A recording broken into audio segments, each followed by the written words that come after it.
अस्सलाम वालेकुम। जानते हैं कई बार आप बेवजह उदासी क्यों महसूस करते हैं? क्योंकि अल्लाह चाहता है कि आप पर बात वाज़िया हो जाए कि आप उसके बगैर कुछ भी नहीं हैं। आपको हमेशा अल्लाह के साथ की ज़रूरत पड़ेगी। उसकी मदद के बगैर आप कुछ भी नहीं कर सकते। उसका हुक्म ना हो तो आपके कोई मेहनत किसी काम नहीं आ सकती, और अगर अल्लाह चाहे तो आपका मुखालिफ भी आपके लिए रास्ता बन सकता है। ये सारी कहानी हमारे और हमारे खालिक के ताल्लुक़ की है।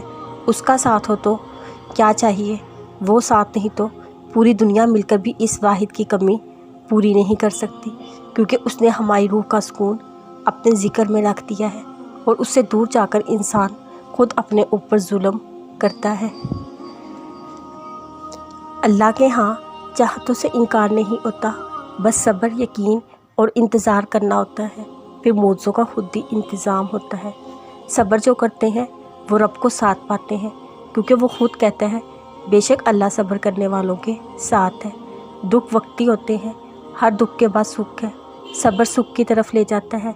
भूल जाओगे ये दुख जो सह रहे हो, सब्र की राह कठिन है मगर मंजिल खूबसूरत मिलेगी। सब्र का मतलब ये नहीं आपको सिर्फ तकलीफ में ही सब्र करना पड़े, बल्कि सब्र तो कुदरती चीज़ है जिसमें आप खुद ब खुद उसके आदी हो जाते हैं। हर जगह खामोश रहने की आदत डाल लो, फिर चाहे आपकी कोई कितनी बड़ी दिल आज़ारी ही क्यों ना करते, या फिर अगर दूसरे की खुशी के लिए आपके हिस्से में सब्र ही क्यों ना आ रहा हो तो कर लो, कोई बात नहीं। ज़्यादा से ज़्यादा रो लोगे। और दूसरी चीज़, दूसरों की खुशियों में खुश रहना सीखो। कोई कुछ करना चाहता है तो उसे कहो ना, हाँ तुम कर सकते हो।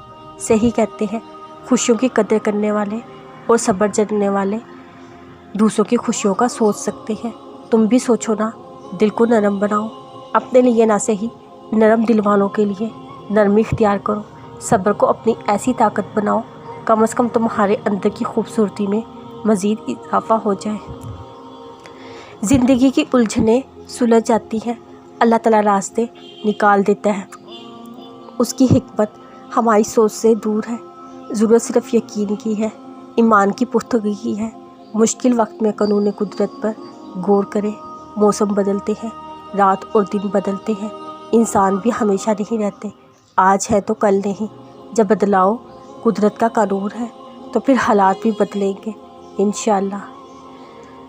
अल्लाह की मोहब्बत इतनी ख़ास है, अगर इंसान जाए नमाज पर सिर्फ सर झुकाकर बैठा रहे, कुछ ना भी बोले, तब भी वो रब कुछ लम्हों बाद ऐसा सुकून बंदे के दिल में उतार देता है, लगता है जैसे